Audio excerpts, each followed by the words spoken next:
மதுரை தாவேகா மாநாடு முடிந்ததும் ramp walk சேதமடைந்திருக்கிறது.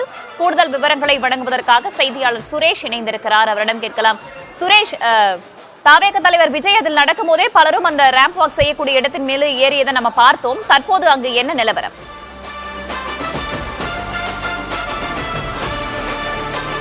Vedavalli, தற்போது நாம் இருக்கக்கூடிய இந்த மதுரை பாரப்பத்தியை பொறுத்தவரையில் மதுரையில் ஒரு முக்கியமான ஒரு நிகழ்வாக இந்த தாவேகாவுடைய மாநாடு என்பது மாறி இருக்கிறது. ஏனென்றால் பல லட்சம் மக்கள் இந்த மாநாட்டிற்கு திறந்து வந்திருக்கிறார்கள்.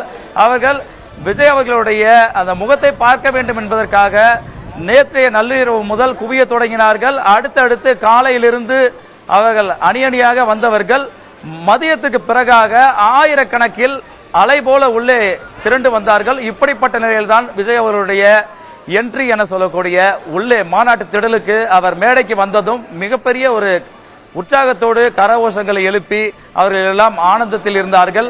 அதனைத் தொடர்ந்து விஜய் அவர்கள் ராம்ப் வாக் எனக்கூடிய அவர்களுடைய தொண்டர்களையும் அவர்களுடைய கட்சி நிர்வாகிகளையும் நேரடியாக அந்த மேடையிலிருந்து நடந்து சென்று சுமார் 300 முதல் 350 மீட்டர் நடந்து சென்று அவர் ஒவ்வொருவரையும் பார்க்கும் வகையில் ஒவ்வொரு திசையை நோக்கியும் கைகளை அசைத்தார். தொடர்ந்து அங்கு தாவேகாவினுடைய நிர்வாகிகள் மற்றும் தொண்டர்கள் தூக்கி வீசிய துண்டை தோளில் போட்டுக் கொண்டார். அதே போன்று அவர் தலையிலும் தன்னுடைய கட்சி துண்டை மேலே கட்டிக்கொண்டார்.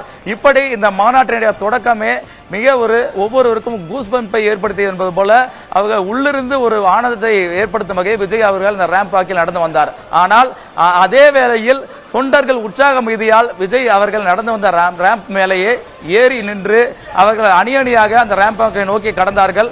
உடனடியாக அங்கு பாதுகாப்பு பணியில் இருந்த அவர்களுடைய பாதுகாப்பு செய்யக்கூடியவர்கள் அதே போன்று தனியார் காவலர்கள் எல்லாம் அந்த மேலே ஏறி தடுத்து நிறுத்தி விஜய் அவர்களை மேடையை நோக்கி செல்வதற்கான அந்த வேலையில் ஈடுபட்டார்கள்.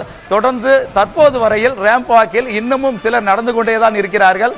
ஏனென்றால் விஜய் அவர்கள் மேடைக்கு சென்ற பிறகு ராம்ப் வாக் முழுவதுமே இங்கிருந்து அவருடைய தொண்டர்களால் ஆக்கிரமிக்கப்பட்டது என்றே சொல்ல வேண்டும். அது அவருடைய அன்பின் பால் கூட இருக்கலாம். ஏனென்றால் கீழே அவ்வளவு கூட்டம், கீழே இருந்தவர்கள் எல்லாம் மேலே ஏறியிருந்தால் அந்த கூட்டம் என்பது மனித தலைகளாக அந்த நடுவே நடந்து சென்ற இடங்கள் கூட ஒரு ஸ்பேஸ் எதுவும் காலி இடம் இல்லாத அளவுக்கு மனித தலைகளாக மாறியது. அவருடைய தொண்டர்கள் கூட்டமாக மாறியது. அதனால் இந்த மாநாடு அரங்கம் முழுவதுமே நிறைந்து காணப்பட்டது.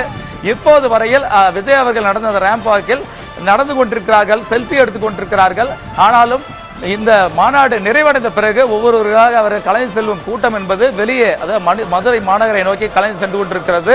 தற்போது நாம் பார்த்து கொண்டிருக்கிறோம். இங்கே ஒரு சிலர் அவர்கள் குடும்பமாக வந்தவர்கள், அவர்கள் நண்பர்களோடு வந்தவர்கள், மேலும் குழுக்களாக வந்தவர்களாம் அவர்கள் சற்று நேரம் நின்று இங்கிருந்து கலைந்து செல்வதற்கான அந்த முயற்சியை எடுத்துக்கொண்டிருக்கிறார்கள். மாநாட்டு திடலுக்கு வெளியே மிகப்பெரிய மக்கள் வெள்ளம் இருப்பதால் மாநாட்டு உள்ளே அரங்கு ஒட்டியிருக்கக்கூடிய பகுதிகளில் இருக்கக்கூடிய இந்த தொண்டர்கள் வெளியேறுவதற்கு இன்னும் சற்று நேரம் எடுக்கும். வேதவல்லி.